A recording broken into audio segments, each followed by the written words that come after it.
So We're gonna Ariel, start did you the, get the hashtags real quick? Did I get them? Yeah, did you get You them or guys no? should message on the backside. Just message you. Yeah. Okay. Okay, are we streaming? Yeah, we're streaming. Yes. Dale, do the opening. Oh, well, I'm waiting to call Craig in and do the opening. Are we going to do a hashtag thing or something first? Yeah, I thought we were gonna look at the things what we're gonna do first, really quick, and then get that rolling. It'll be like a 5-minute sure. lead up. Sure, that's fine. That's fine. I mean, the stream can be up Bear before with us, I Mike. start I'm so recording. sorry. This happens Yeah, sometimes. That's no problem. No worries. Yeah, so, you can Let me just know. keep talking about what we can just keep talking. It's fine while this is happening.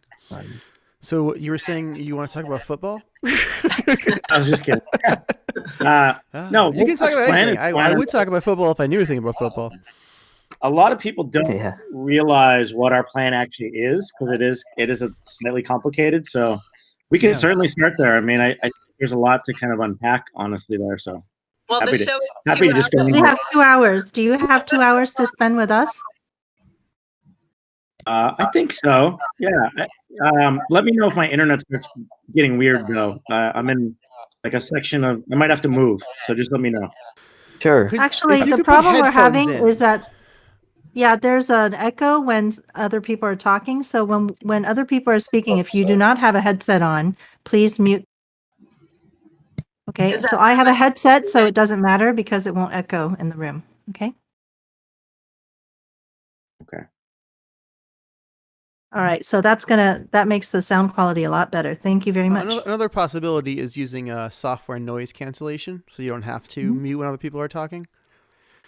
If you go to user settings in the lower left, and you go to voice and video under app settings, you can scroll down, and one option says noise suppression. That usually entails echo cancellation, but you can also, if for some reason it works better for you, turn noise suppression off and turn just echo cancellation on if you scroll down a little bit lower. So, 2 other possibilities you could try using if you don't want to have to mute every time you're not talking. Would AirPods work? Yes, the best thing Yes. to do would just be put in some earbuds. Yeah. Thank you. Awesome. I'm hoping to get better. Yo, Ariel, can you? Josh, what I usually do is I say like tonight we have a Mike Monetta on, and then you put maybe hashtag Wolfpack, hashtag no corruption, and then maybe hashtag cash relief and anything related to the stimulus, because we're gonna bring up that topic of stimulus checks and all that stuff. Okay, so I got 4 or 5 hashtags right now. Can you add a couple more, Ariel? I got Okay. UBI. It's in the chat. I have hashtag UBI, Wolfpack, politics, and cash relief. Yeah, and then whenever you put that up with the dang it, the website and the YouTube and the Twitch, and push tweet, and then we'll all retweet it. That Yeah, I seems good for now. seen Faye do that earlier with that. She's gonna add the hashtags to it. So I'm just gonna copy and paste that. it. Just copy that and then put Yeah, the I'm gonna copy and hashtag paste on, what Faye and did, then we'll just blast add the it. hashtags. Yeah, because Mike, we'd have a lot of people like you on, but when we were just getting started, we had no idea how to get out to an audience and retain an audience, because you never learn that. Everybody just tells you create something, do something, but it's okay, how do we get people in? You can have the best ideas in the world and you can have the best things to talk about in the world. If nobody's going to know about it, what good is it going to do, right?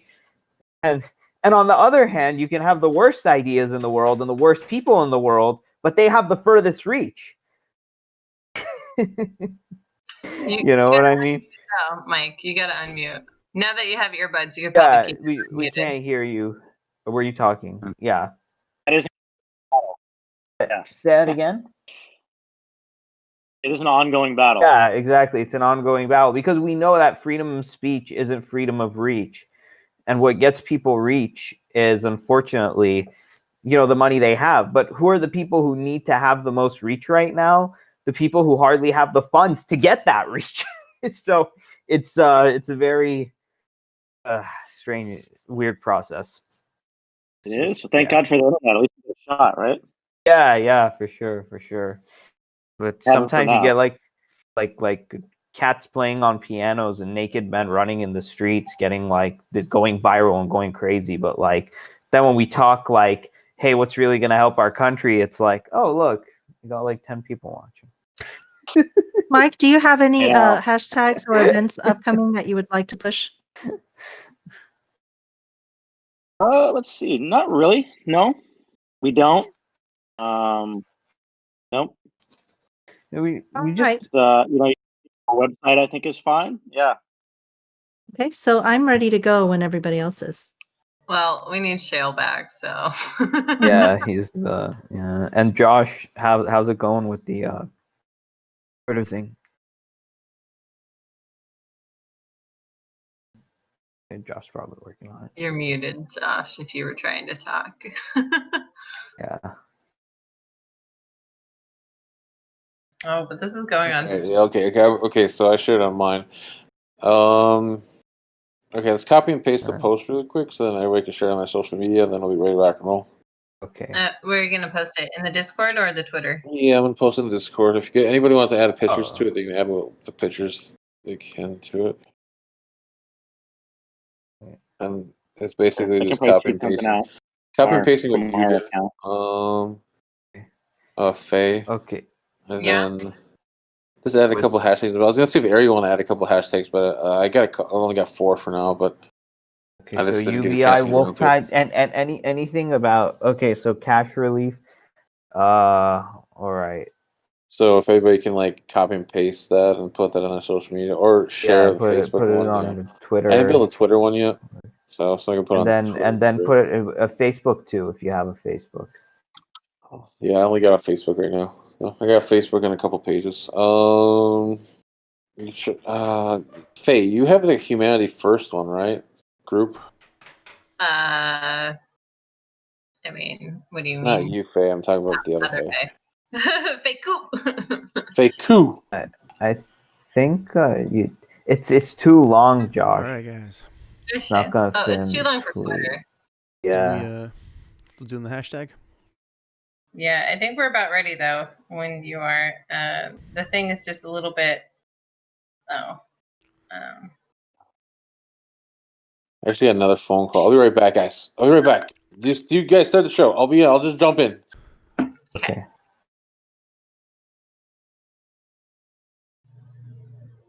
You ready, Shale? Yeah. One's here. Oh, hey. That's okay.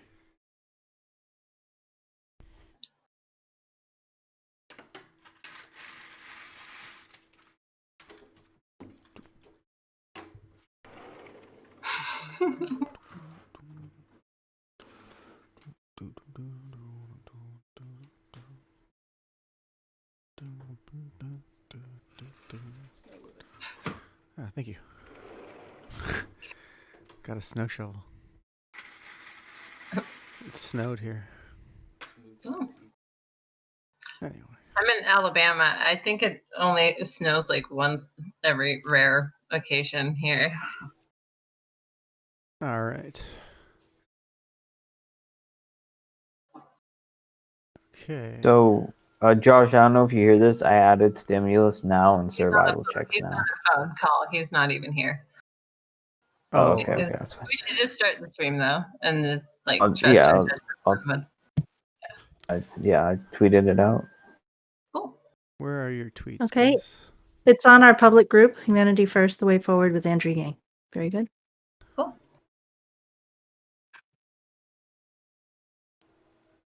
All right. Okay, then. I will, there we go. Now recording. Welcome to the Yanggang Roundtable. It is 3:21 p.m. Friday, December 18th. We have Ariel, Faye Doney, Faye Koo, Joshua Eastlick, myself, and Mike Monetta from Wolfpack here. So let's see. Welcome. Thank you for coming. It's very good to see you. Very good to meet you. I was telling Mike right before we started how I remember hearing about Wolfpack a long time ago, maybe around 2012 or so, just shortly after I got into independent political news, which I first got into through the Young Turks, which I no longer watch, but they were good back in the day, and that is how I learned about Wolfpack. So I know you've been doing good work for a long time, and your premise is simple, accessible, and hard to argue with, which is just get money out of politics. So pretty good stuff, I'd say. Yeah, give us an introduction to what you guys do. Sure. Yeah, I found out about Wolfpack probably the same way you did, actually, which was just listening to independent media, the TYT. Used to listen to a bunch of independent media on satellite radio, actually, way back in the day, which is how I stumbled across them. And I was working for the phone company, just driving around a lot, actually. Oh, wow. And I just was, I think, I would imagine, like all of you and a lot of people listening, just really started to realize how messed up it is, you know, in DC, how corrupt our system actually is, how much our government, unfortunately, has gone astray, no longer represents the interest of the people. And that's been shown through data, which I'm sure you're also familiar with, right? Princeton study is the one that most people point to show that over the last 40, 50 years, there's literally no correlation between what the American people wanted and what Congress ended up passing for legislation. So, just kind of get fed up. And when Wolfpack was first announced, I volunteered on the very first day, and just kind of worked my way up from there. And I was organizing director, and now I'm the national director. And our plan is, I think, fairly straightforward. We are going for an amendment to solve the problem of big money and special interest in American elections. And we believe that Congress is very dysfunctional and has become really unresponsive to the people. So there are only two ways to get an amendment to the Constitution. One is 2/3 of Congress can propose an amendment. Then it would have to be approved afterwards by 3/4 of the states. The other way to do it is you can get 2/3 of the state government to apply for a convention, essentially going around them and getting an amendment proposed at the state level. That route also requires 3/4 of the states to ratify or approve an amendment after the fact. So throughout our history, the convention route has actually been used multiple times as a way to pressure Congress into action. And in this case, you know, with Wolfpack, we don't really care if the amendment comes from Congress or if the states come together and propose something. We're just going to get this damn problem solved and move on, because the systemic corruption that we're facing in DC is the root. It's the root cause of all this other dysfunction and our inability to solve all of these really big, urgent issues of our time. So if you're on the left, you probably care about climate change. Consider that very urgent. If you are fiscally minded, you may care about fiscal responsibility, right? The budget. And neither of those things is going to have any chance of actually getting solved in our lifetimes until we actually address the corruption issue, which is what it comes down to, right? Who is our government responsive to? And right now, they're not responsive to us. They're responsive to their big donors and the special interests who are funding their campaigns. So, so I live in look at that. Go ahead. Sorry. Oops. I'm sorry, when I interrupted, I think your sound cut out. I wanted to let you know that I live in rural East Texas, and I do have a lot of friends out here that believe that there is no way to engage with politics anymore, that we have no say, and so all this voting and all the other things that they tell us to do are just a pretense of democracy because of this same corruption that you're speaking of. And so there are a lot of people who believe that at some point, our government has to basically fail in order for us to start all over again. But you're giving us a legal and nonviolent way to actually affect the change despite systemic option in Congress. And so that looks like to you, rather than going through Congress, and Congress is the problem, some other method is getting the states together to hold some sort of convention. Can you tell us more about what this second method is? Yeah, definitely. Well, it goes all the way back to the very beginning, right? When the founders of this country were in Philadelphia, and they spent that summer debating on what this Constitution was going to do and be capable of. And at the end, the very last week, Congress was the only body of government that was going to be able to propose amendments to this Constitution. And General George Mason stood up and he said, "Hey, there's an obvious flaw here. What if Congress itself becomes the problem? What if they become corrupt, tyrannical, oppressive? We have to give the people another option to amend it. Otherwise, we're stuck, right?" And that's when they added, actually back in to the Constitution, the state-based route of proposing amendments. At the beginning of the summer, the state-based convention route was actually the only way to propose amendments, and then that got taken out, and then it was Congress, and at the end they decided to give us both options. So it's we feel that it's a convention, if we were to ever actually have one, would be a very democratic process. At the end of the day, it's only a conversation anyway. Essentially, what Congress does every time they meet, right? They discuss. I mean, they don't have very substantive conversations, but technically, that's what they do. They meet in DC and have discussions. So this process was actually used fairly early on. The history of the Article 5 convention process is very interesting. The Bill of Rights, right, which a lot of people obviously cherish in this country. Congress initially wasn't going to propose them, and New York and Virginia called for a convention to be able to propose them.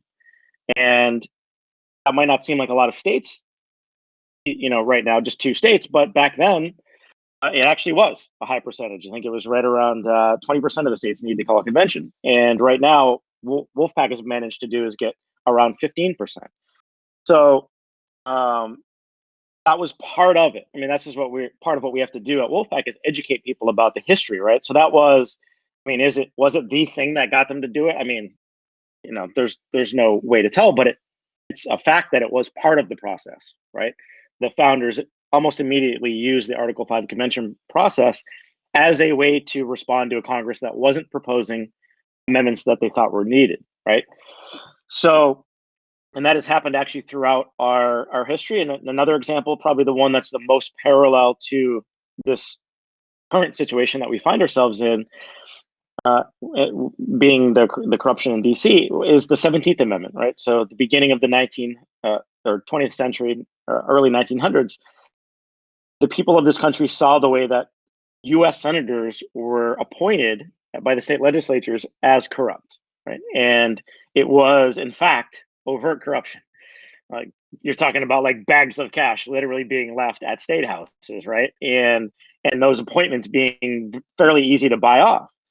And the Senate became known as the Millionaires Club, right? Which, obviously now they're, I think, seen both as the Millionaires Club. But back then, that's what it was viewed. The more corrupt body of government on the federal level. And the people were fed up with it and they wanted to change that. So what they did was they used every single tool available to them in the democratic process. They did petitions, right, to get an amendment that would give us an election of senators rather than the appointment, right? Direct election. And they did state level legislation. They did resolutions asking Congress to propose an amendment. They did ballot referendums. They did protests. They did all of those things actually that are happening right now around campaign finance reform. But it really wasn't until the states came in, when all that was happening, the states decided they wanted to take it up a notch, essentially, right? So they started calling for a convention to be able to propose an amendment on that subject, on that topic, direct election of senators. And Nebraska, I believe, was the very first state to do it. And they got all the way to just one state shy of the 2/3 needed to force a convention on that topic. And Congress ended up proposing the amendment out to the states for ratification.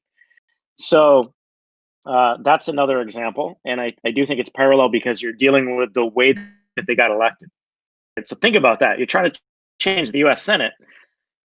People wanted to change how they got there, but that's how they got in power. That's a really big ask. Which is ironic because I mean, like, we broke away from a monarchy, but it seems that slowly, or since the beginning, it just became like an oligarchy.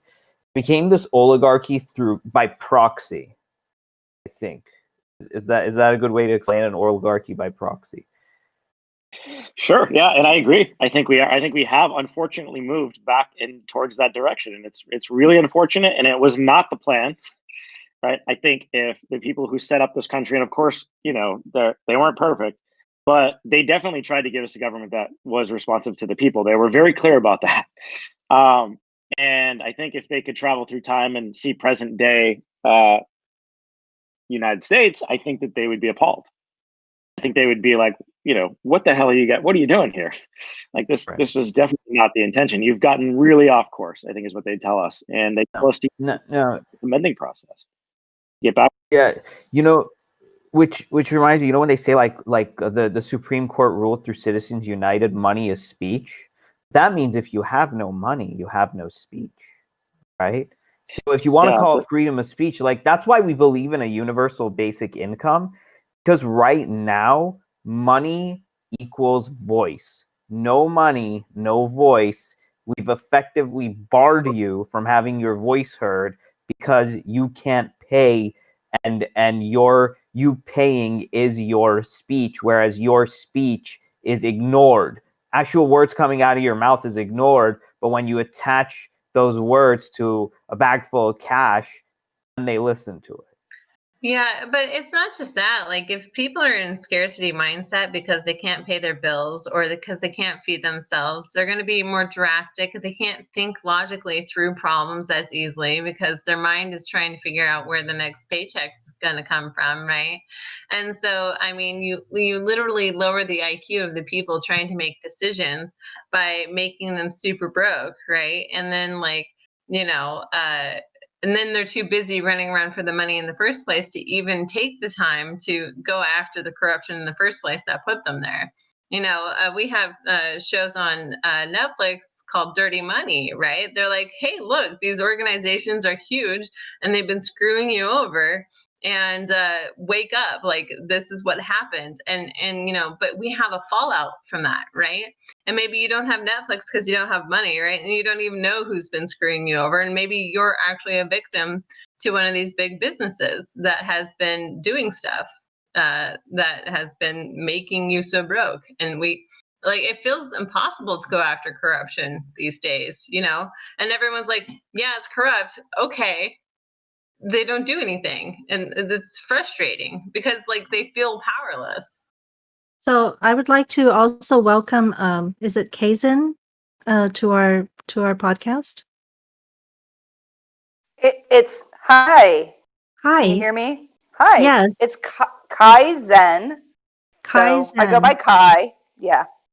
Okay. Thank you for showing up to our podcast, and welcome to speak with our special guest today, Mike Monetta. Hopefully, we can get you in on Sunday as our special guest. That sounds exciting. And if not, I'm around. It's the middle of the pandemic. Where am I going to go? Well, I can see that you're passionate about some of the same issues we are, and Mike has been telling us about a different way that people have not really thought about, maybe recently, on how to amend our Constitution in order to reduce the corruption in our government. Now, what I find interesting is the 17th Amendment is one of those examples where you had the states actually come together one at a time and ratify their own amendment. And 3/4 of the states had to ratify that amendment in order for us to put it into the Constitution as a full amendment. Now, if we had a process like that right now, right? What would be proposed as the new amendment that would actually, stem the corruption? Yeah, that's a great question. So Wolfpack, as an organization, we don't dictate what the amendment has to say. And part of the reason we do that is because we feel that when you are talking about amending the Constitution, the threshold is so high to get ratification, right? You have to have extreme bipartisan support, right? That 3/4 is such a high bar that we don't dictate the amendment language. But I can tell you what I think is the most likely, if whether Congress proposes it or we get to a convention and they debate it.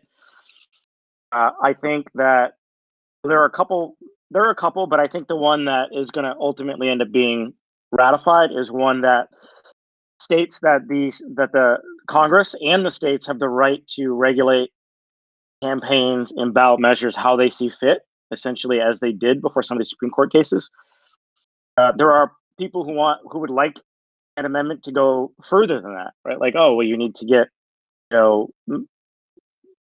citizen-funded elections, out of it or something like that.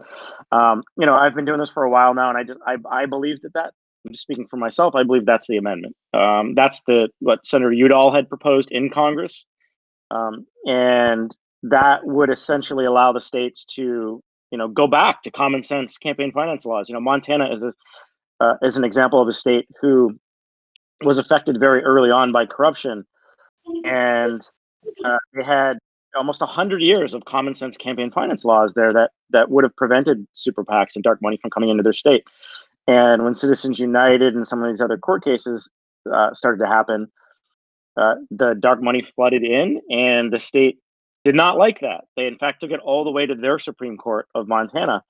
And there's a good movie called Dark Money about that. And they rejected it. Essentially, the state of Montana said, well, we don't accept this court ruling from the Supreme Court. We've had, 100 years of common sense laws here, and we'd like to keep them. And the Supreme Court just threw it out. They wouldn't even hear the case. So they've ruled on that. The Supreme Court, as it is not going to. Democracy dollars. Have you heard of them? Democracy dollars, where it's like every citizen gets like $100 to donate to a campaign of their choice, or I think that's how it goes. What are your thoughts on that? Yeah, I think any solution where you're putting power back into the hands of the people rather than the special interest is where we need to go. Right? And for us, we're calling for a convention, which is essentially, if we ever got there, if Congress refused to propose an amendment, which is, it's possible that they're just simply not going to be willing to address this issue ever, then the states can come together and discuss those types of solutions. What is it? And like I said, maybe it will be something like that, a solution. That's a possibility, but it would have to be ratified by 3/4 of the states when you're talking about the Constitution. So it's very possible that we pass an amendment that simply says the states can do those types of programs without the Supreme Court basically interfering, right? And saying, no, you can't do those types of programs because we have to allow super PACs and unlimited amounts of dark money to be poured into our elections. So I think they're really interesting, and I think that's certainly the direction that we have to go. And I can tell you just one example of a citizen-funded election, as it was explained to me, and I might not even get this right. A state rep told me this in Connecticut several years ago, because they're one of the states that has enacted a type of citizen-funded election there. And at least when I was there, talking to legislators, they seemed to like it on both sides of the political aisle, because they did not have to spend as much time raising money, which, from my experience, they all hate that, right? State level, federal level. Nobody likes doing that. It's torture. I've heard people in Congress describe it as.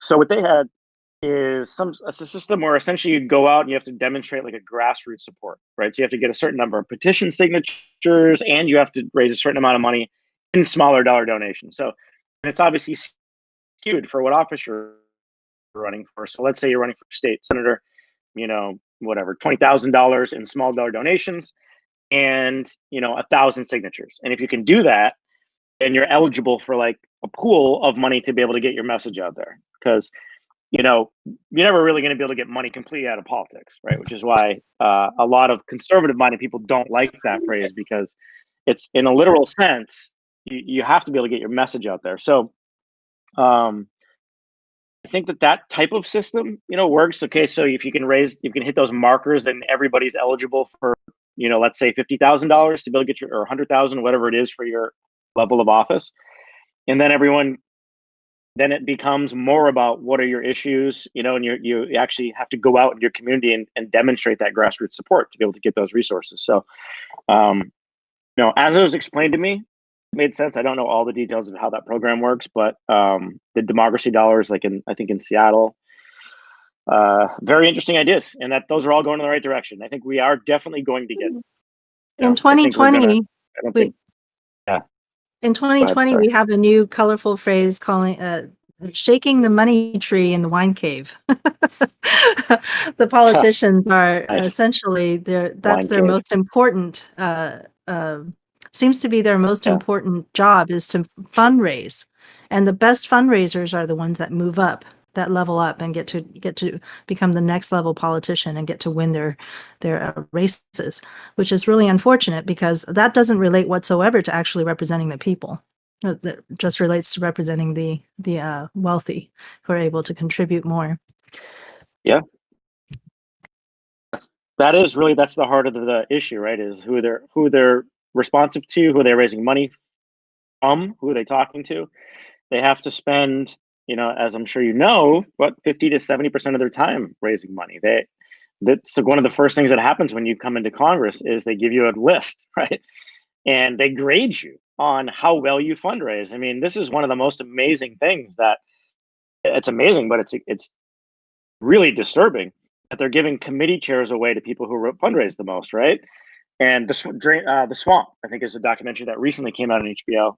Features like Larry Lessig, but it also features some others in Congress who talk about how it actually is there. And it used to be that if you're a committee chair, it's because you have experience, right, on that issue. You've lived it. You've lived your life in that sphere, and you're the most educated. So obviously, you should get a chairmanship for that, right?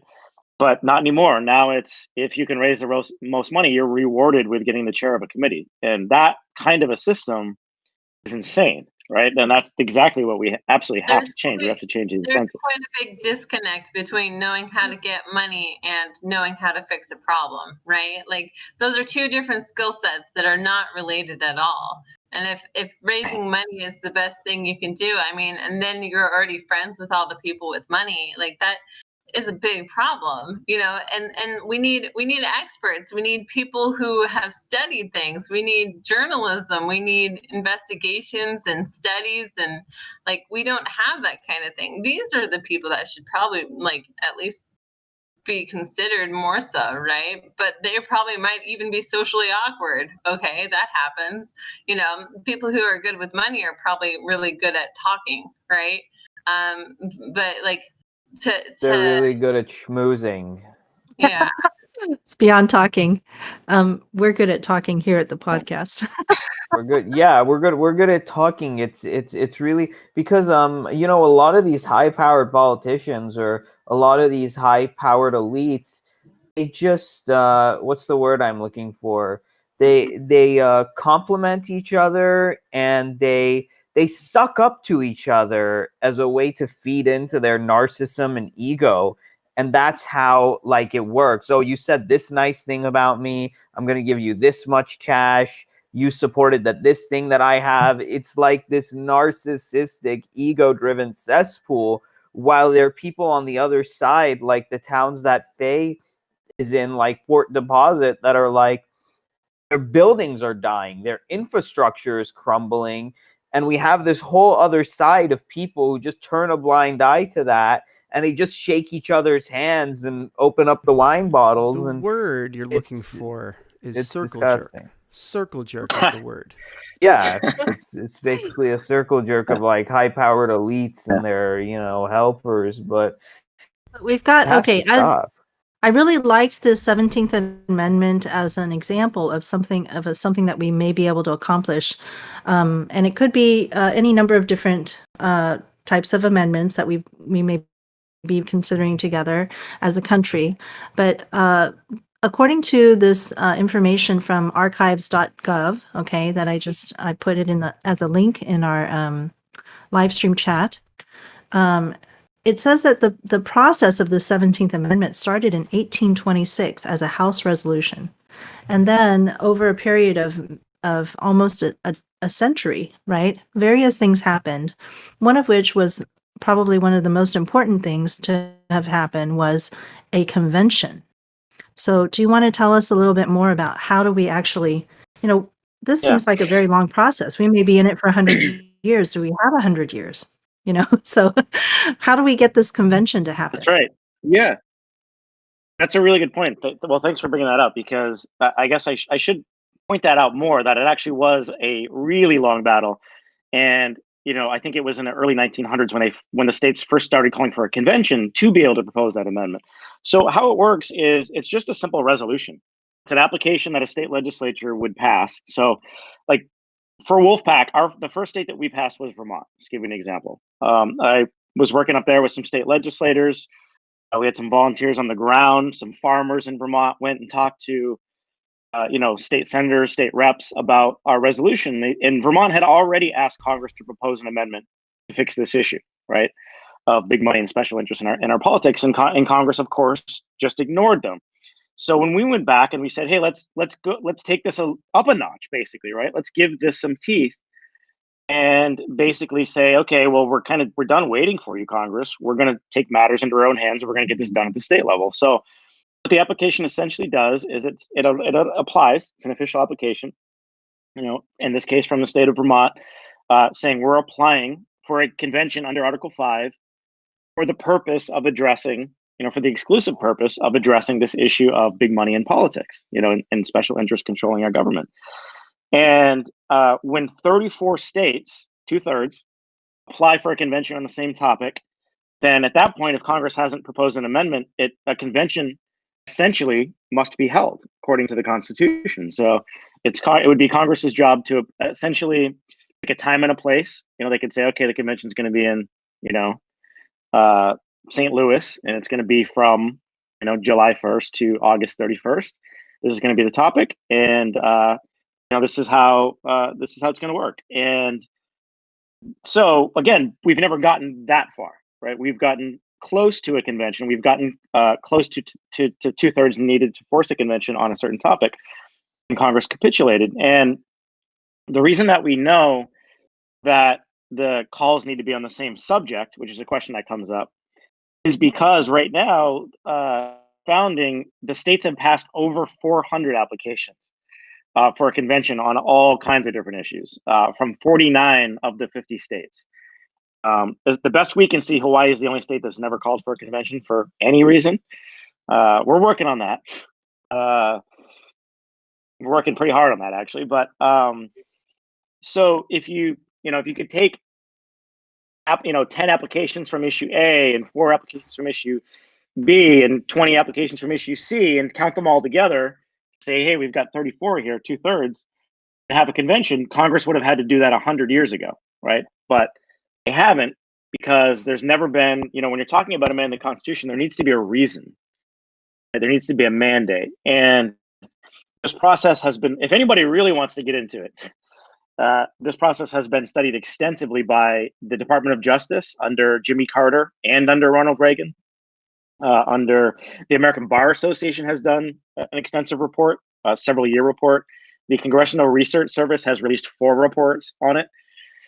And they all conclude that the states do have the power to call a convention for a limited purpose. And that's how it's been interpreted since the founding. And that there are multiple checks in place to keep those limitations, in place. I have a question, and it might seem like a silly one, but okay, I'm just going to be transparent. I didn't care about politics until I heard about Andrew Yang. Okay, so I've been on a steep learning curve for everything. Now, when we say the states, does that mean we need the governors to do this? What if all the governors are corrupt and we don't trust our governors? Like, I have issues with this. Yeah. It was one of the first questions that we asked, actually, when we started doing this. And the answer is no, actually, because these applications have always been resolutions, not bills. They do not require governor's signature at all. So Vermont one went into effect immediately when the legislature passed it. And then the same thing in California. California was the second state, and then Illinois, and then New Jersey, and then Rhode Island was the most recent state to pass our application for a convention. So great question, because that would be a challenge. This is probably like the highest probability chance of actually making change, though. Is that what you're saying? Like, this is probably the biggest way any change is going to be made.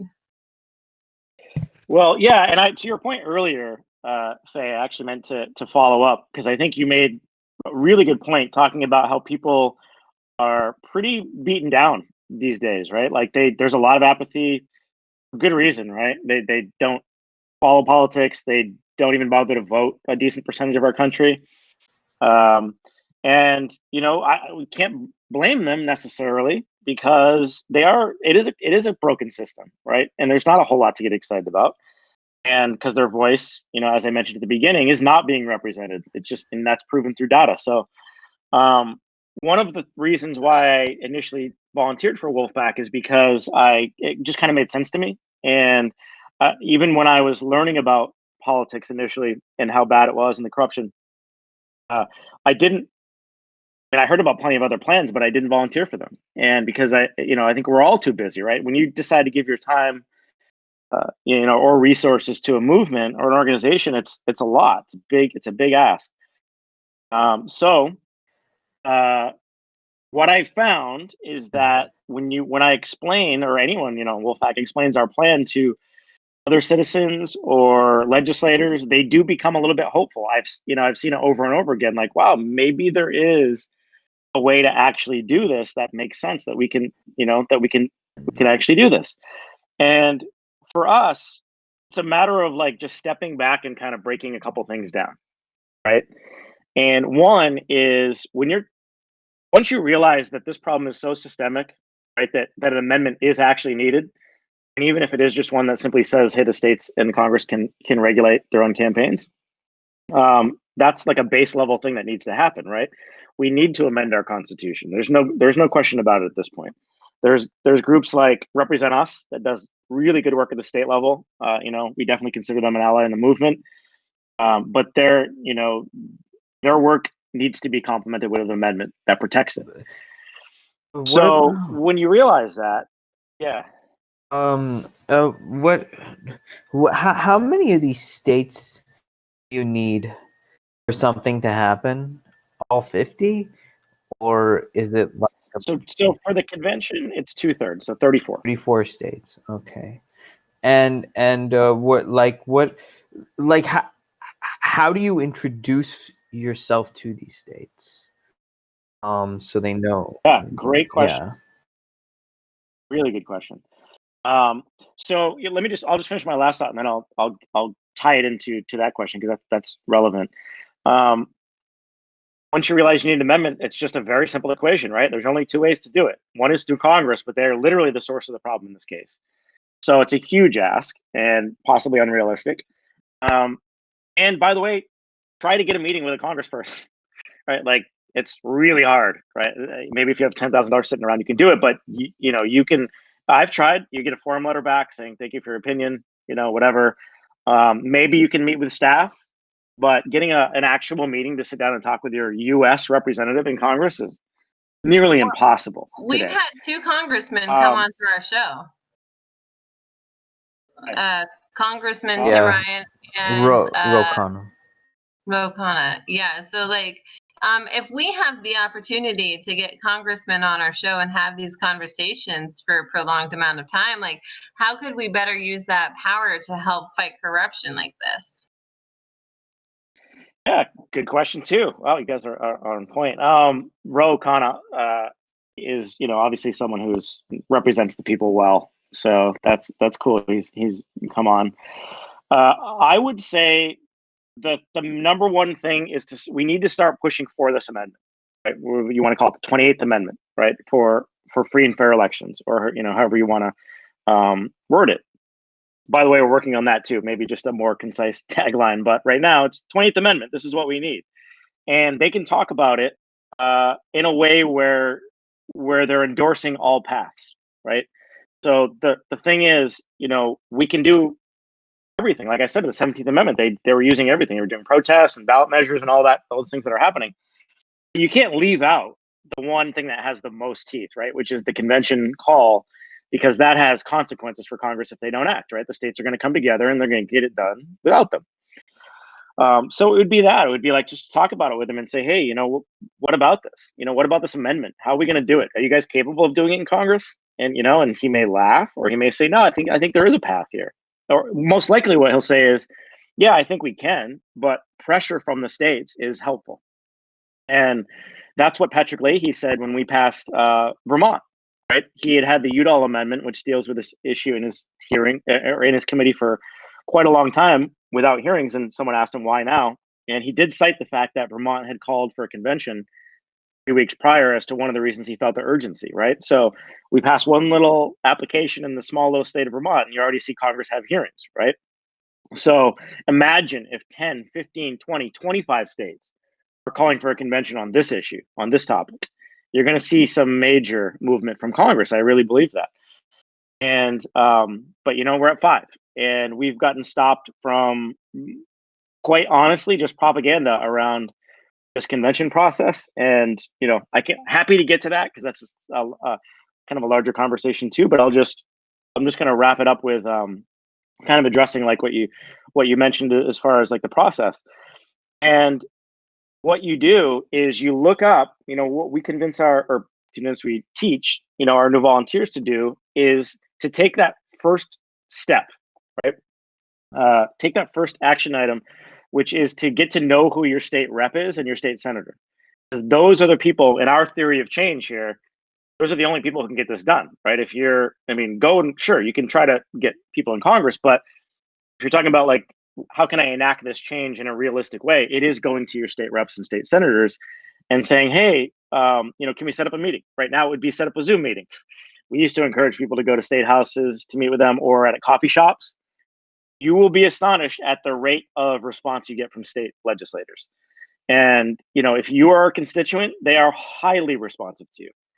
And, you know, depending on who they are, it might take you a little bit of persistence, right? I mean, they're not all going to be anxious to meet with you. Not mine. But overall, yeah, you haven't? No, I have Lance Gooden, who is, I feel, extremely racist because he was the one that introduced an act to basically blame China for the coronavirus.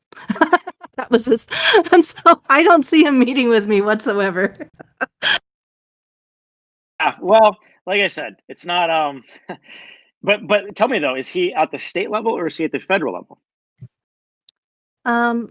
Yeah, he's at the federal level. He represents me in my U.S. Congress. So, yeah. Yeah. So I mean, it's hard, but I would say try meeting with your state rep at local level. Okay. That actually has an office probably in your town or the town next to you, and see what their response is to this issue, right? Because I'll just give my own personal experience as a volunteer. You know, I started as a volunteer. I was terrified to call my state rep. You know, I knew Wolfpack's plan. It made sense to me. I understood it, but like, remember sitting there thinking like, who am I to call like a state elected official, right? And tell them about, you know, what they should do. And it changed my perception completely because they didn't know that this avenue even existed, right? They didn't know that they had this power as a state elected official to do something dealing with the Constitution. And it was an hour-long conversation. By the end of it, they were like, this is great. I'll support this. And, you know, that was my kind of a turning point and my, I guess, activism, right? And a lot of our volunteers, I would say the vast majority of our volunteers have had a similar experience, right? Where they go and meet with their rep at a coffee shop or whatever at the local level. And they're just like amazed at how easy they are to talk to, you know, responsive. So for me, if you want to have hope about that we can actually change this on a constitutional level, it is right there in front of us right now at the state level. And one thing that we talk about at Wolfpack is a bottom line, right? And one is urgency. Like we are running out of time, actually. Like, you know, if you want to talk about just the climate as an example, if we have to change our corrupt system first before we can fix that, which a lot of people think that we do, then we really got to act fast because we got to change the system. Then we got to get elected officials in there who are not responsive to ExxonMobil, et cetera. And then we have to change the system. So we almost have to build you know, something parallel to it, in my opinion. I think we have to build some stuff that just screw everything, and like we can make money on our own on the side and use it the way we need to. We can build tiers to combat the thing. Honestly, I think we need to build something we can step into, right? Instead of trying to fix this broken shit, like we need to have something better, and by the people, grassroots, like from the ground up. And we keep trying to push these ideas, but like it almost feels like that's the only way to do it, is to build it ourselves. They have this system that was supposedly working, but we invented that system too, right? Like, why can't we invent something new and better? And a lot of it is like that urgency, and it's like the money and the laws and it getting shut down. And okay, if that's the problem, we need to evolve the system so we can do this kind of stuff on the side, right? Like as well. It's important to note, it's like, how do we put in the spotlight people who are actually working for the people and give them like honors, and at the same time we look at those people who are putting this corruptive influence in, and we target and we say like, this is what their plans are and they're not good for you and they're poisoning our system. I think if we can have that kind of dynamic. The unfortunate thing is that we look to our watchdogs as in like, our news and our media, but some of those watchdogs have become lapdogs.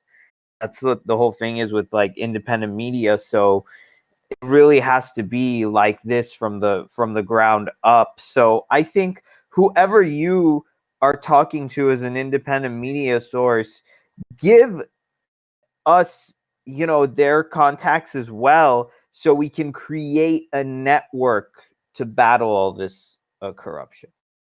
Well, I also want to point out, like, is if you have anything in your life, is it nourishing you or is it poisoning you, right? If we were a plant, a society of a garden, beautiful, okay, and oil spills all over and kills everything, including the wildlife, do we think, yeah, that's a good thing, we should definitely, do something about it? Or should we get teams of people to come in and, help clean that up, but also do something different because that wasn't working, right? Like, we need to have people who know how to garden, right? And people who understand the soil and who can help replenish the things that have been deteriorating because of some kind of, accident or whatever. I mean, there are things that are inevitable. Like, even if you think about let's talk about maybe a hurricane, okay, that comes and decimates the whole area, right? But it's inevitable, right?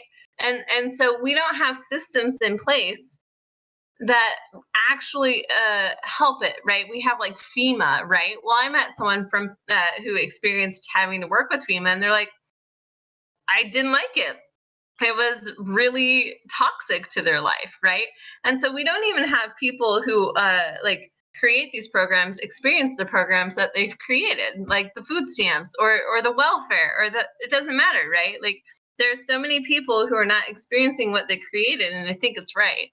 There's no checks and balances. There's no accountability. Yeah, that's what I was thinking about. There's zero accountability, right?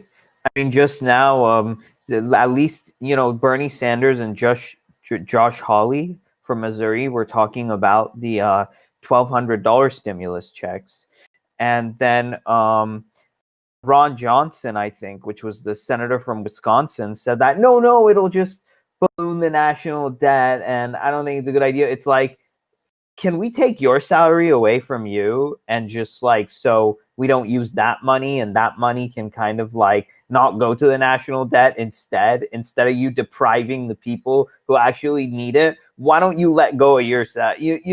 Because the decisions they make affect other people's lives in these negative, dark ways. They never see the consequences of that. And that's like a recipe for disaster when you hold power unaccountable like that, and when power is far from the consequences of the decisions that they're making. Yeah, it's terrible. And also, I hope you don't mind while we've been talking and everyone was asking their questions and making comments. I looked up my representatives in the Texas House of Representatives. So I have a senator who is District 3, my Senate District 3. And I also have a representative, and I know who they are now, and I know how to contact them. Now, supposing I were to go ahead and contact them and actually get a meeting and do this sit down that you're talking about. Now, if I were to sit down with them, would I refer them to Wolfpack? Because I personally don't know, I'm just a citizen. I would like them to work together with Wolfpack, or what would I say to them, Yeah, well, essentially, if that's what you wanted to talk to them about, we can give you some guidance there. We can show you what our model legislation looks like. Most of them are familiar with us at this point. We've got some of our best volunteers there, and I can tell you kind of a funny story about the very first Wolfpack resolution was introduced in Texas, believe it or not, way back in 2013 maybe, and Todd Jagger, who's one of our best volunteers in the whole country, when he actually got his state rep to go have a beer with him, I believe, and I think they met up and they were just chatting about politics, and at the end or somewhere in the conversation, the state rep goes, "Okay, well, look, I want to support you here, but I'm just not sure people are that crazy about saving wolves." And Todd was like, "No, we're not about saving wolves. We're saving the republic." And the guy was like, "Oh, great, I'm on board." And so he introduced it, and he introduced our legislation, right? So I've found that this is a very easy thing to talk to people about, Number on each side of the one, aisle. I have to find somebody who drinks beer to come with me. I got it. Okay. Number 2, continue. That actually does help. Yeah. Yeah. It definitely helps from my experience over the years. Yeah. So has the resolution been already, you're saying the resolution has already been passed in Texas? So we don't need to continue working in Texas, maybe some other states? No, it does actually. It needs to be passed there. Its legislative process is tough. This is a huge battle that we're taking on, dealing with the Constitution. And, I guess to Faye's point, we should be doing everything, right? It's not, if we're only looking at legislative solutions or constitutional solutions, that's not great either, right? We should be doing everything. If you are interested in, taking on the big fight, which is the Constitution of the United States, then that's what we are. This is just our one sort of piece to the whole larger picture. People who come to Wolfpack really want to do that part of it. They want to be part of amending the U.S. Constitution. And so no, so what happens is you meet with your legislators and you try to find somebody who wants to put their name on it, who's willing to say, "I'm going to file this. I'm going to be a sponsor," right? And every state legislature has different rules about how they operate. So some will allow you to have like multiple people who are main sponsors. Most state legislatures, you'll have like 1 or 2 main sponsors or 1 main sponsor, and then like an unlimited amount of co-sponsors usually. So if you can get one person to sponsor it, you can usually go and get like 30 other allies, to come and co-sponsor it with them. If you can get a piece of legislation that has a good balance between Republicans and Democrats, you're doing good work, right? And that is a challenge. We've been able to do that. I think in the campaign finance reform space, we've been able to do that as good as, if not better than, any organization in the country. We've had hundreds of, Democrats and Republicans support us and be our champions. Just this last year, we were actually introduced by a very well-respected Republican in the Tennessee House. Got us through 2 committees. So you have to go to committee, then you have to get the votes on that committee, and then a lot of times you have to go to a second committee. You have to get the votes on that committee. Then you have to go to a House floor vote. Then you have to get them to pass it through the House. Then you go over to the other chamber, right? And then you have to pass through a committee there, and then maybe another committee there, and then an entire Senate floor vote. And if you can pass both of those chambers, then you have effectively passed that state, right? Which we've done that 5 times now. We've passed in like one chamber in, God, I don't even, dozens of states. You know, we've come really, really close in so many others.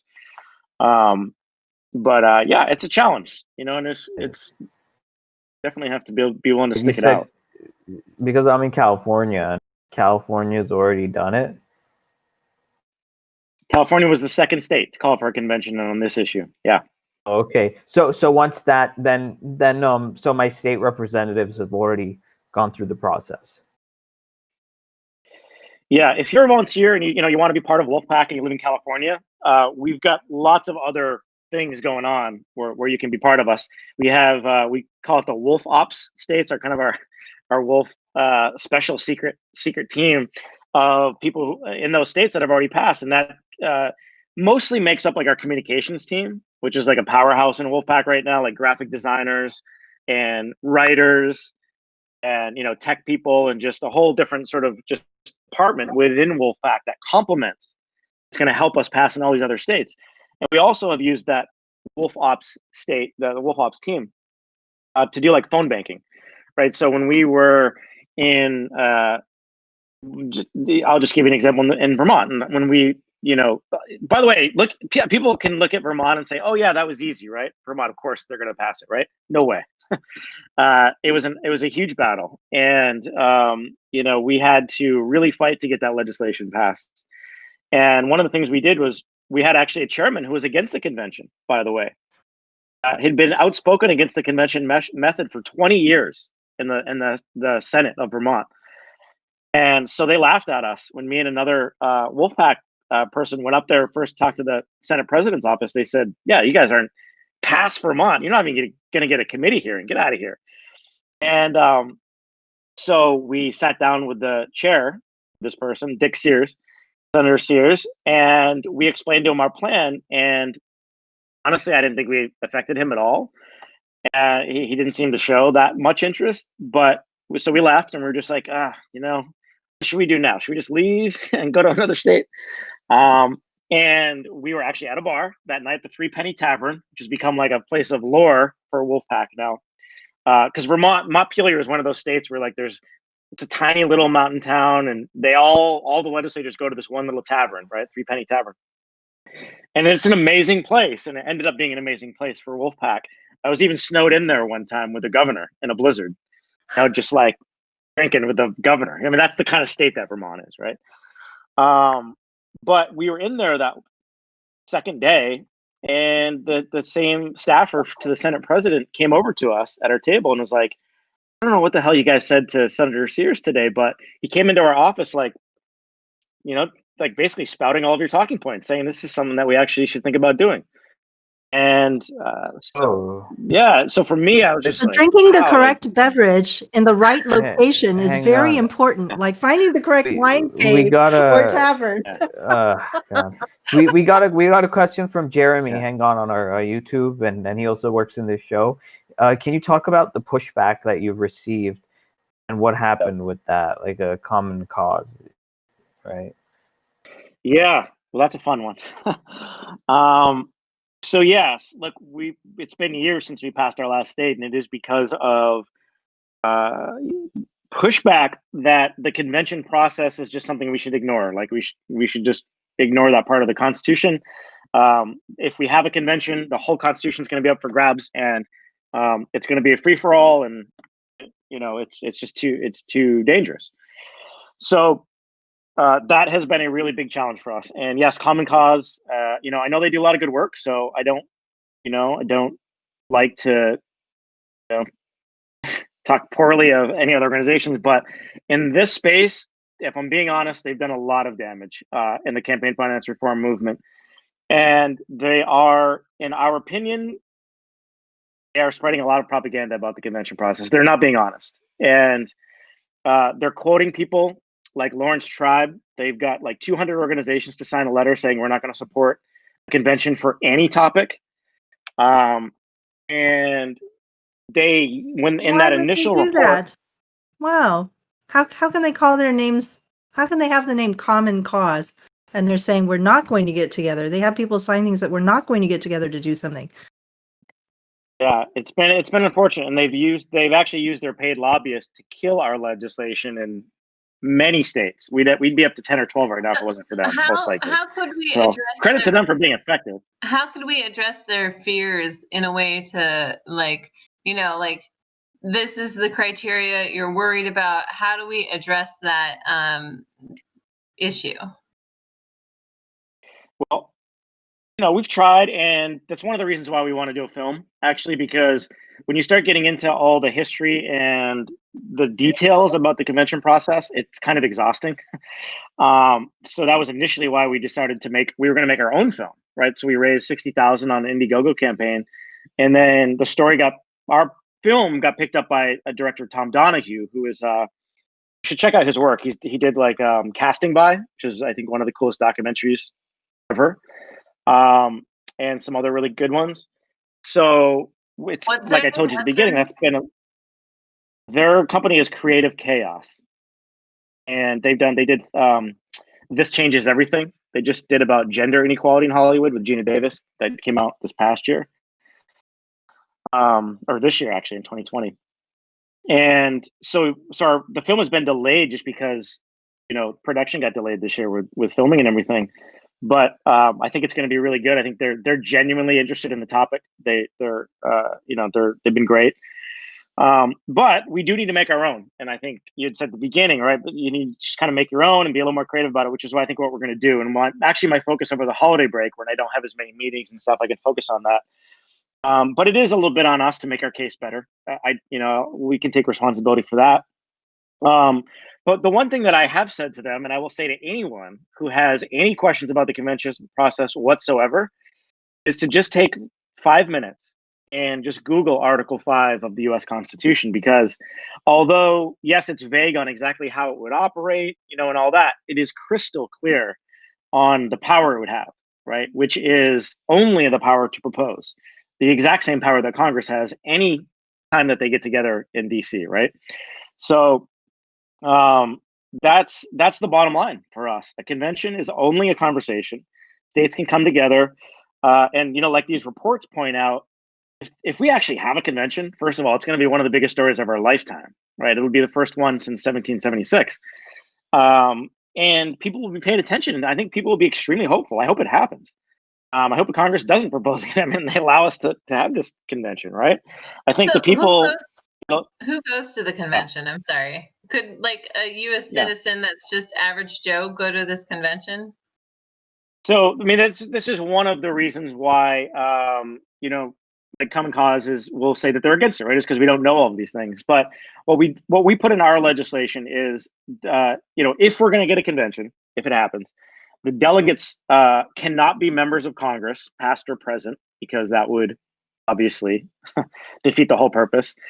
And it has to be either election, and it would likely be U.S. congressional districts, or elected officials at either the local and state level. So those are the two.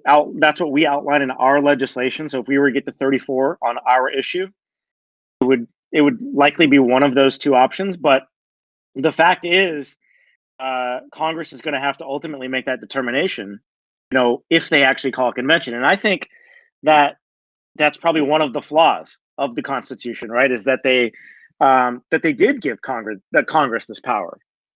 And so, according to the way Article 5 is written, Congress needs to call the convention at 2/3. So, without going into too many of the details, this is all in all of these reports that, the DOJ and Congressional Research Service, American Bar Association, they point out that if we got to that point, if Congress said, okay, we're not going to fix this problem, right? Which is, again, for me, it's a little bit hard to picture that, right? Let's just say we get to 33 states, right? And we need one more to the 34 on our issue. Can you guys see Congress, or let's say we get all the way to 34. Can you see them saying, oh no, we got this. We can figure out what the best amendment is on this issue ourselves, which is there's already been 10 proposed, right? Different versions of it. Or are they going to say, okay, yeah, we just can't address this. We're gonna have this convention. We're gonna let the states tackle this one, right? I think it's a flaw. 100%. They will say what will keep them in control. They will never say, let's let the states decide. Why would they? Where is their motive to? Where is their systemic motivation to do that? Right. They're making Wait, It would themselves. work we against got their another careers. Why would question, they? you guys. We got another question. In your opinion, have elected Justice Democrats lived up to expectations? Justice Democrats. I'll be honest, I don't. It's a hard one to answer. Nah, I I would mean, say no. I think in some sense, yes, actually. If they are, but I may not look. I'll be honest, like I don't actually follow federal politics all that closely. People assume that, like my friends and family, they're always asking me about stuff that's happening in the news as far as like Washington politics. And I'm just really invested in Wolfpack in the state level. Like I can tell you who the Speaker of the House is in probably 25, 30 different states. I probably know 20 of them. I'm just very, very invested in this plan, and I work 7 days a week usually. I need to try to fix that. But so the honest Thank truth you is for that spending some of your time with us. Yeah, of course. No. I mean, doing stuff like this is awesome. But I think like I've heard that they are, at least starting to form some like a PACs and potentially starting to block stuff, saying if you don't do this, then we're not going to vote with you on this. But I don't know to the extent that they're doing that. So I'm really not sure. The honest answer is I'm not sure. I wanted to go back to where we were talking about how Congress is not going to let the states run this convention because they're going to make themselves artificially important as they do all the time, especially right now with this whole cash stimulus thing. Now, the stimulus, we want them to have a recurrent stimulus, right? Because the point of the stimulus is to give people peace of mind. And you can't have a budget if you get a single check, right? If you know that a check is coming every month, you can budget around that. You can have some sort of security. Okay, this is what we can actually afford. But if you can just get one and then you don't know when the next one is coming, you're basically still living in that scarcity mindset and constantly worried about, how is the next, how am I going to get that next amount? So we feel like Congress is making themselves incredibly important just because they won't give it out they won't stipulate like, let's just start it now. And then at some point it will end. And what are the conditions at which, this will end? So instead, they're just going to make us, wait every single time. Then they have to discuss it all over again as if it was a whole new issue that they had never considered before. And so we're wondering, like, could we actually have, there's no chance that Congress would vote for this, but could we somehow force Congress to ask us for their paychecks every month? Yeah, well, if you haven't done your job this month, we get a little review and say, hey, you haven't met, you haven't even convened, or you haven't done whatever it is you needed to do this month. We don't want to give you that check. Wouldn't that be a great amendment? Yeah, well, start pushing it. Start the movement. I think though the stimulus really does point out, unfortunately, right? Like just how bad it is. I mean, they're just completely dysfunctional, like just incapable of coming together and coming up with solutions that actually benefit the American people. I mean, you're going I have another one. I have an even better one.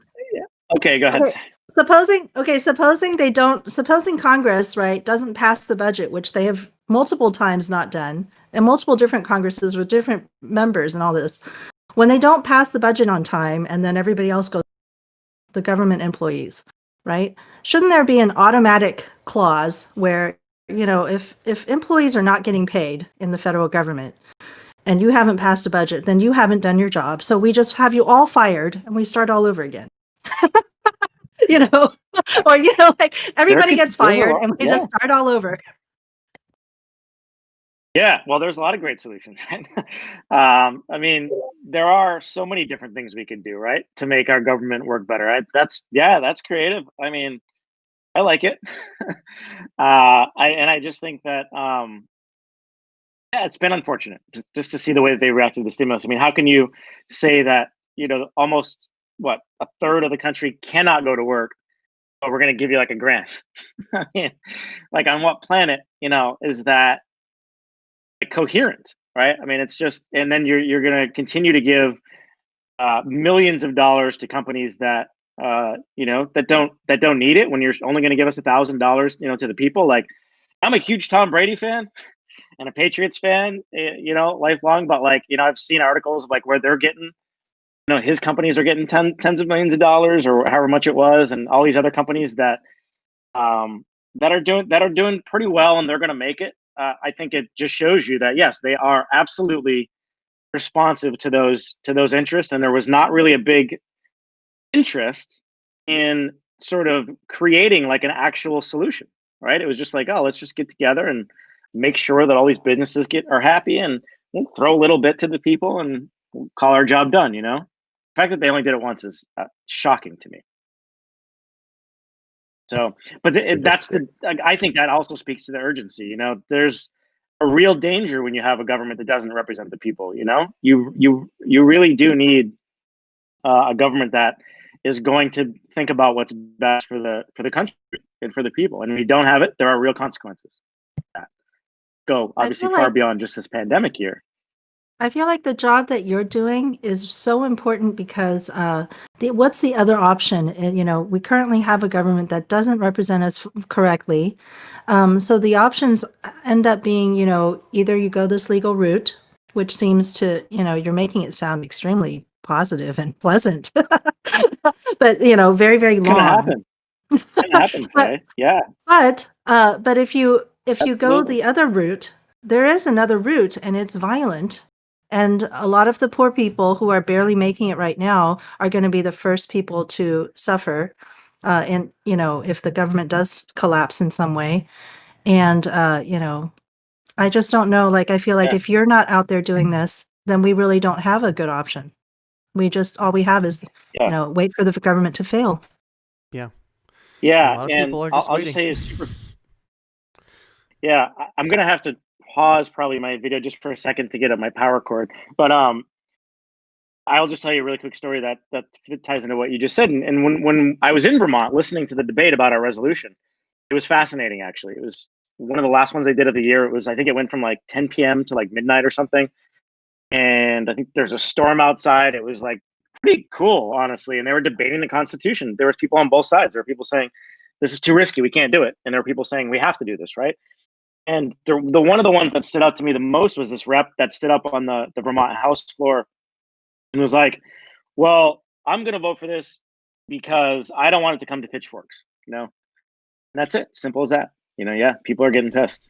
And this is a nonviolent constitutional avenue that we can take. My fear is that the hubris of Congress knows no bounds, and that nothing can make them like afraid for, let's give them a moment to come back. Well, it's not going to be just pitchforks in rural Texas. It's going to be all the guns. All the guns are coming because we have militias that are formed around the idea that they're going to save us when the government collapses. I mean, but then I don't maybe feel we will need the militias. Who knows? But I don't feel confident in if we were to come to this militia, suddenly taking over the country again, and then starting, from scratch, that we're actually going to come together and make a better constitution. We're not going to necessarily going to create a better union at the end of this. It's gonna instead of MAGA, it'll be MAMA, Make America Militia again. I just don't. I feel like we're not prepared, to actually make a better union at the end of any sort of violence. Maybe a clean break is the best we can hope for, huh? Okay, people often talk about the framers and about what geniuses they were and how they've gotten us through 200 years. And I'm like, 200 years with how many amendments? We never talk about the amendments. And also 200 years is just such a small amount of time. When you're talking about, especially talking to someone from China, and we're like talking about 5,000 continuous written history that is unbroken, and so it's like, we're talking about an amount of time that is just so small on the scale of humanity, and yet everybody seems to deify the founders, and this is the whole deifying of American history as if the first time of freedom and our guns, and what would we ever do without these wonderful godlike people who sent our freedoms to us, and we can't touch the guns. Shut up. Things change. People Well, technology changes things. It's like, well, I would even argue that yeah, go ahead. Yeah, they were definitely imperfect people, but I think there's a real argument to be made that Article 5 is the most important thing that they gave us, actually. The ability to change that document. They could have just said, you know, hey, we know what's best, and this is it. This is the document that this country is going to live by, but they didn't. They gave us a way to be able to adapt, and they gave us, in fact, two ways, right? They gave us, in case one of our foundations of government becomes corrupt, they gave us a second way. So they didn't even know about technology as it is today, right? They never even fathomed the internet. It's like one, but the one piece of government that's corrupt can like the corruption can have like bounce around, because the Trump became the president and he kind of like corrupted the Republican Party a bit, and then we seen like a corrupt people in Congress and the corrupt people in Senate, and then they got together and they could have corrupted the judiciary with these like forced appointments. So the corruption is having like a feedback loop through all the branches, and then branching out to our news, because then they like corrupt each other. So it's like a corruption feedback loop that we have to throw a monkey wrench in. Now, yeah. okay. Mike, you are having some problems with your camera. Oh. Could you try turning it off and on, or? It's all good now. All I need. Oh, is it not showing up now? It's not showing up. Just close it for a second and then put it back on. Okay. It might leave the room and re-enter. Yeah, that's fine. But Try I mean, it's just a picture now. My biggest curiosity is back. Oh, he's back. Okay. My biggest question is, how many more people do we need to onboard in order to make this happen, right? Obviously, we need the state representatives and stuff, but I mean, it sounds like you guys need additional team members to even pull this off, right? Where are you guys missing team members? Yeah, obviously a good point. We were a little bit spoiled in the beginning. Oh, excuse me. Sorry. Because of TYT, right, and that media reach, and because of that, we've been able to get over 50,000 volunteers around the country, technically, that have signed up. Obviously, we don't have that many active people, not even close, right? And at the end of the day, I do think it's, like I said earlier, we are going to do this. I think it's just a matter of like when, right, not if. And it does come down to resources and the amount of people that get involved. And one thing that people used to say a lot in the beginning of Wolfpack that I used to hear was, we can't compete with the special interest, right? We don't have the resources. And it kind of caused me to step back and really evaluate that. And at the end of the day, it comes down to math. And it's ironic because that's the thing that actually gives me the most hope. It's very ironic because I always hated math growing up. It's my least favorite subject, never saw the point. But with this, I think it is simply a matter of numbers. So just to give you an idea, Wolfpack, we're completely funded by people like paying $10 a month, between $10, $25, $50 a month. And I was the first member at $10. And we went from that, whatever it was 5 years ago when we first started doing membership, to being able to have like a small staff now, right? We make probably $25,000 a month now, and reoccurring donations because of people being willing to chip in $10. And that's not enough to amend the Constitution, right? That, in fact, we don't even have as many staff as like a small gas station. But so we're spread pretty thin, but we've also been able to get 5 states already to do this. We only had 2 people working for us. And so that's some perspective, right? And if you could have, the number that I go back to is 2 numbers. One is 96% of the population, right? You keep coming back to, a lot of polls show 9 out of 10 Americans want this issue of corruption solved. That's a huge, huge number. And if you could just get 1/3 of 1%, right, just as an example, to give $10 a month to a plan that could actually work, let's say ours, that would be $10 million a month. Be able to, hire directors, go into state houses, run ads, hire lobbyists if we have to in some cases, do all of the things that we need to do to get our legislation passed, and also prepare for what comes next, right? Because once you get an amendment, there's still going to be plenty of work to do after. So that's 1/3 of 1% of a population, of over 300 million people, where you have, 90 up to 96% wanting something done about this specific issue.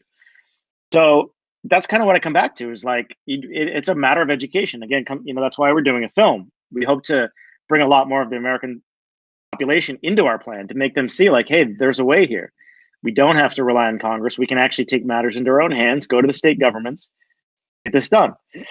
So, I mean, if you create something visual people can step into, it makes it make more sense, right? But I mean, if you even paint it with these metaphors or analogies too, people can better understand, like, okay, like if you compare it to gardening, like what does this look like? Or if you compare it to some kind of system that exists, it actually appeals to certain learning styles where people are very visual, right? Maybe they're more dominant on one side of the hemisphere than the other, So seeing visual like helps them put all the pieces together. I mean, that's me. If I have to learn something new, I'm watching a video, right? And, Google only does so much for me.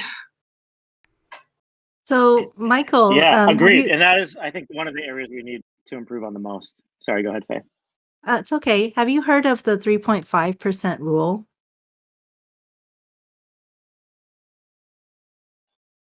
I want to say yes, but I'm not.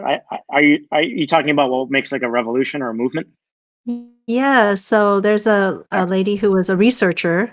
Her name was, I think, Erica Chenoweth, and she's been doing some talks about her research that showed that every campaign that got active participation from at least 3.5% of the population has succeeded in the sense that their revolution or their cause had to be, recognized by the ruling party, whether, whoever was in charge had to accommodate them, essentially. And so hopefully, with the numbers that you have, 90-something% of our population is pretty high. But if we could just get some more people to just activate and actually actively participate, you would have the numbers that you need. So I wanted to ask you a kind of a sort of a different type of question, a little more fun, is how did the name Wolfpack come to be? What is the wolf in the Wolfpack? The wolf, yeah. Good question. Initially, that was Cenk, the host of QIT, but I would imagine you've all heard of one way or another. That was he came up with the whole thing. I mean, he's the founder. It's his idea. In fact, by the way, he spent 3 years researching before he founded Wolfpack. He went to conferences all over the country. He talked to the groups that were working on this issue of, big money in politics. And he did come to those conclusions. A, we need an amendment, and B, we got to go through the states. And no one wanted to do it. Actually didn't want to found Wolfpack. He's pretty busy. And he didn't want to, put that on his plate. And Wolfpack is totally at the detriment of his own personal gain. Every time he raises money for Wolfpack, he's taking it away from his own business. And he's done that so many times throughout the years, continues to do it. Of course, he's taken on other projects now too. But it was all him. And the idea was, they're not coming for us anymore. We're coming for them. Yeah, so it was meant to be. There's a question that's been aggressive in the chat for quite a while I want to get to. Jeremy asks, simply, what do you envision an American political landscape would look like post Article 5 amendment? Yeah, great question. I think it would look, the one thing that we also, I think it's important to stress, as we go forward here, is that this isn't like a silver bullet, right? And we do say that as much as we can, just being upfront. We're not going to. Well, Cenk actually probably would disagree. He thinks that there's going to be unicorns and rainbows, right after this amendment. But the truth is that an amendment is a guideline, and then there's a ton of work to do after. So if you're talking about just the amendment, I think you're going to have an optimistic country. Actually, look, this is the second longest time period that we've been in since the founding without adding an amendment to the Constitution, a meaningful amendment. Around 60 years, I think, right? We could just so you could count. There's the one. We could be like, you could be a part of history. Yeah, we do say that, of course. It's been done in hundreds of years, since 17-something, right? What was the most recent amendment we had? Well, that's actually an interesting story. It was an amendment that was proposed by, I think, James Madison, right? During the founding years, and it was for what Congress can't give themselves pay raises. You guys know the story of how that amendment happened? It's kind of interesting. So there's this guy, what is his name? I'm kind of blanking on his name. He's in Texas. He's from Texas. I've met him at the Texas State House, actually. He was doing a college course. I think I got the story right. And he did a paper on, wouldn't it be cool? Because what happened with this amendment was it was proposed and never got ratified. There was I don't know how many states there was left to get. It just sat there for 200, plus years. And this guy does a paper on, wouldn't it be cool if we get this amendment ratified after 200 years? His professor thought it was so ridiculous that he gave him a C on the paper. And then he decided, and I think, I don't know if I got this totally right, but I think he was kind of pissed by that. He's like, oh, I'm gonna go ahead and do it then. And he did. And he's known as the guy who got the 27th Amendment added to the Constitution. And again, was that was done by the states again, or was it congressional? Yeah, well, that had already been proposed by Congress, right? So that was proposed through Congress way back then, right? But back in 1789. Yeah, right. And it sat there until this guy does a paper about it 200 years later. So every amendment so far has been proposed by Congress, right? So but like I said, a big part of it has been the states applying for a convention and then Congress proposing from the pressure, right? So the part that he had to do was go to each state and ask them to actually ratify it. Yeah. So when an amendment gets proposed from Congress or from a convention, it has the exact same ratification procedure. Right? So then it has to go. So Congress could propose an amendment this week. It has to be approved by 2/3 of both the Senate and the House. And that amendment would have to go out and be approved by 38 of our states, right? And if we had a convention and then they crafted an amendment or decided to propose a couple amendments on a certain topic, those amendments more likely it would be one amendment because that's the way Congress has always done it. Then that amendment would have to be approved by 38 states, right? So that's what hadn't happened. Whatever they stopped at, whatever it wasn't 2/3. He went and he started lobbying in the state legislature saying, hey, let's get this passed. Let's ratify this. Congress can't give themselves pay raises. It already had passed Congress, so maybe they wouldn't. Who knows if they would have approved it themselves these days, but that had already passed that part of the procedure. So, it's a very interesting story. But it shows you what even one person can do when you're talking about the Constitution, right? And I use it in my email quotes, that Margaret Mead quote, right? A small group of thoughtful, committed citizens can change the world. Indeed, it is the only thing that ever has. It's always just a small group of committed people, right? The 3%, 3.5%. It's never, and that's something that another thing that used to come up a lot. When training or working with other new volunteers, is that their first inclination would be like, oh my God, I gotta get all my friends and family involved, right? And not everyone at Wolfpack takes this view, but I would often say, don't do that. And I know that's probably surprising, right? But the reason that I say that is because, in my experience, it's difficult because your friends and family have busy lives. They're doing their own thing. It's easy to get frustrated if you go to, your friends thinking like, oh yeah, you should be a part of this. And then they don't, right? I instead say, just take your own actions. Don't worry about bringing other people into the movement. You're here. Just go meet with your state reps and see how that experience is. And then from there, that is a better use of your energy and will not result in you likely burning out right off. That isn't to say you can't bring your friends and family, and sure, do it. but the emphasis here is like on yourself. Take the action yourself. You're here. You're the volunteer. And then, man, I can't tell you how many people like that I've seen personally come be a volunteer at Wolfpack. They're terrified of politics. They feel like they don't know what they're doing, and they go and they meet with their reps, and then they just get this incredible feeling about how maybe I can make a difference, and that evolves into them going to the state house to meet other reps, maybe that they're not even constituent of. That evolves into them running for office. There's now multiple people who started as Wolfpack volunteers for the first time in politics are now actually state legislators around the country. So, yeah, like it's a great point to say, like, we need more people. We definitely do, but we don't need everyone. So don't get frustrated if everyone doesn't come. Just, go to the people who already understand and want to take action. Yep, you got to be a little careful with the 3% versus 3.5% because the 3%ers are actually a group that has styled themselves after the original Minutemen, saying that only 3% of the colonists were actively fighting in the field against British forces at any time as Minutemen back in the day. And so they are that other counter-revolution, it feels like, of, we're going to have to take up arms in order to protect ourselves against this eventual failure. And I hope that we're able to really make the Wolfpack something that is well known in our own group for the Yanggang through this podcast. Is there any?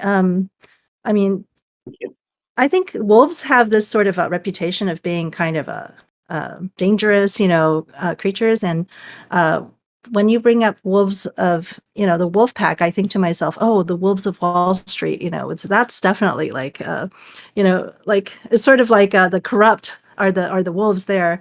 But I think the wolf pack is really about, the alpha predator is sort of the key species in most biological sort of ecological systems, because they are what keeps the environment healthy for all the rest of the creatures in that group. And if you just take a look at what's happening to them, you can see how healthy this particular biome is, or this particular ecological system is, because they cull out the weak and they keep the environment stable. And so I hope that the Wolfpack can become something that is not only well known in Yanggang, but that we can participate more fully in it. And maybe we can get some of this action going so that we can also get our favorite, which is the universal basic income, passed. Are you familiar with the universal basic income? I am. Yeah, I can't say that I know all the details, but I'm definitely familiar with the concept. Yep. So a lot of us have learned a lot of things about democracy this year in supporting Andrew Yang that have been very, very disappointing. So if we could take that disappointment and channel that energy into something useful, that would be awesome. And so we really appreciate you coming. And are there any like social media platforms or websites or things like that you would like our listeners to connect with you guys with? Sure. Yeah, we have all the usual, right? We have Wolfpack. It's Wolfpack HQ. So Wolf-PAC, HQ. You can find usually our Twitter, our YouTube, Twitch. We just started about a month ago, and we're starting to build that up, and of course Facebook and Instagram. We've got an amazing communications team that's all volunteer. That's putting out some really good graphics and stuff from that team. But I would say if you're interested in getting involved, just start at the website. You can get everything from there. It's just wolf-pac.com. And if anyone is willing to become a member, just $10 a month. That's how we've done it, one person at a time. And it's a good community. The thing about Wolfpack is, yes, we do have the aggressive sort of nature, right, of like how we were initially founded, but we are really like a family too. I mean, community is really an amazing thing at Wolfpack. During the pandemic, we couldn't go to state houses, so we started doing virtual events, and we have like volunteers who put on like game nights and all kinds of just cool stuff to keep people together, like online. So if you volunteer, you're just gonna be introduced to that culture, and it's awesome. It's truly amazing. Like I couldn't even try to describe it to you guys, but it sounds like a very, very sounds very similar to sort of the youthful energy of the Yanggang. So I think so. Yeah. Two movements that can really grow together. Absolutely. Well, No, I the agree. thing too with the Yang Gang is we're really good at Twitter trending. Okay, like we have the ability to like trend things. So I mean, please, if you leave things that you need trended in our group chat or something, like we do try. We're Okay.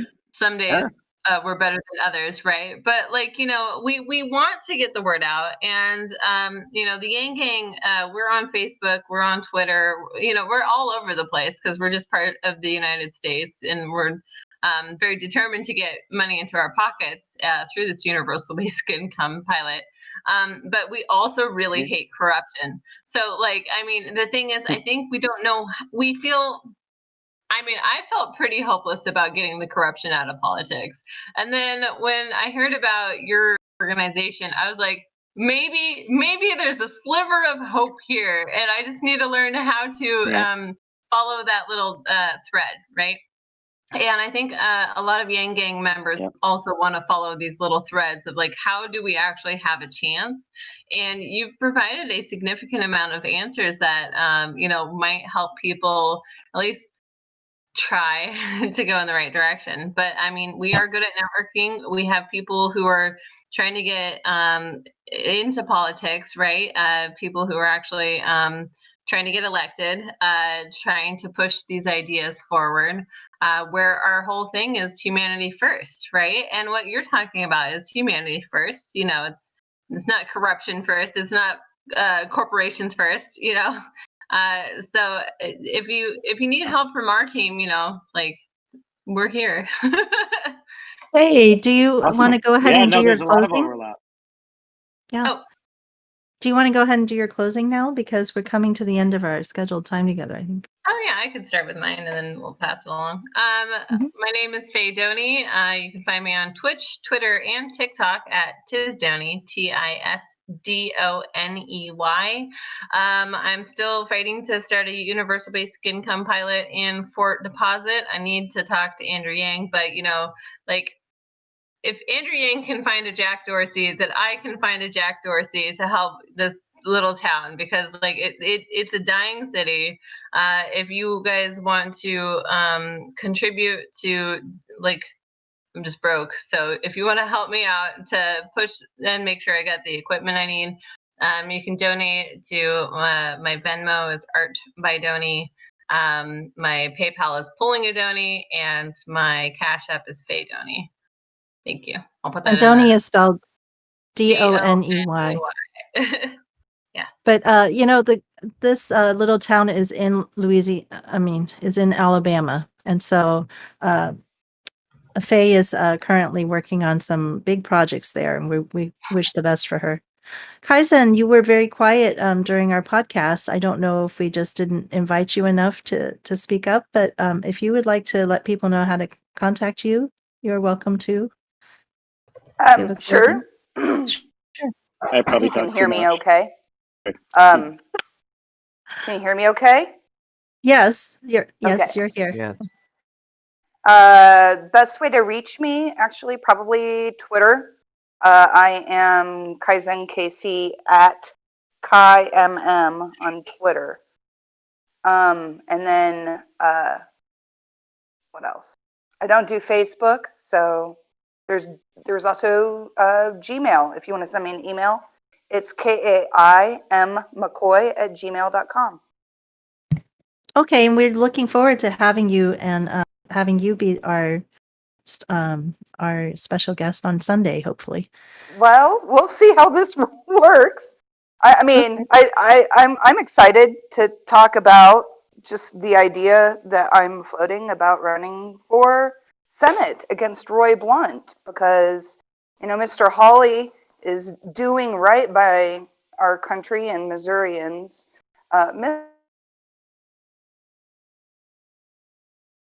Your voice just cut out for a moment. I think I heard that you're running for office in Missouri. Is that correct?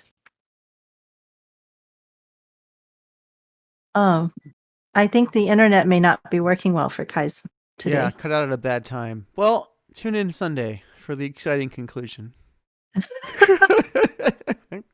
Okay, my name is Faye Koo, and I'm at Palestine Math on Twitter. And you can find me at the Yanggang Report Live. Hopefully, we'll be doing something with Faye this coming Monday. We haven't been doing a lot of live streams, but we're going to try to get back on the horse on that. Ariel, are you ready? So you can find me on my Twitter. It's at Ariels. That's ARIELS, AERIALS. And I also have a YouTube page. It's youtube.com/revolutionary thinking, where I take deep dives into political topics, cultural topics. Awesome. And Kaizen, are you back with us, or I seem to see some activity? Looks like she's muted herself.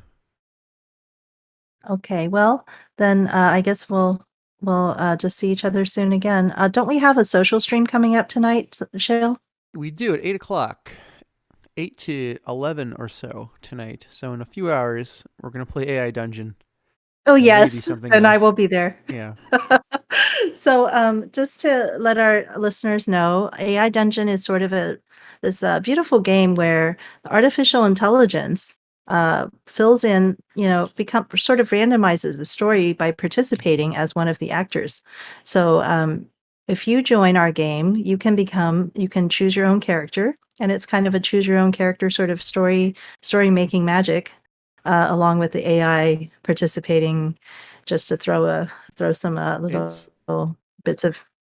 Well, I find it interesting because it's sometimes the AI is remarkably sentient, Yeah. right? And it's just so is able to write feelings and write like information and get like tone correct, which just really blows you away. When the computer doesn't do it right, you're like, yeah, whatever, it's just funny.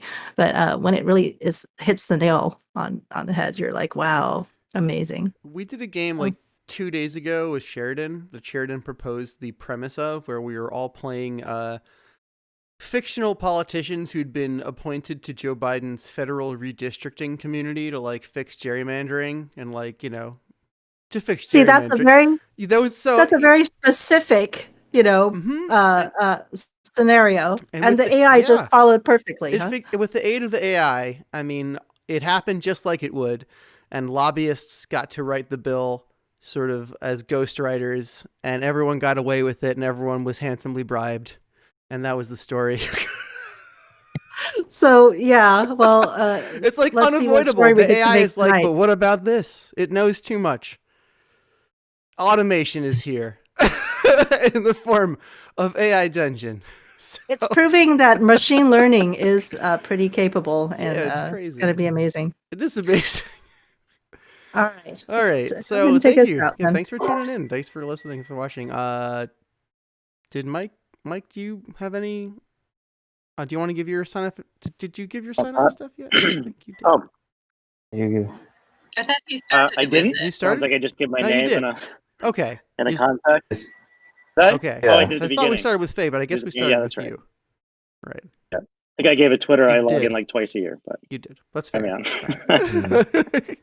All right. Well, I guess that we'll wrap thanks. it up. It's Appreciate 5 o'clock on the dot. So thanks again for watching. Thanks for listening.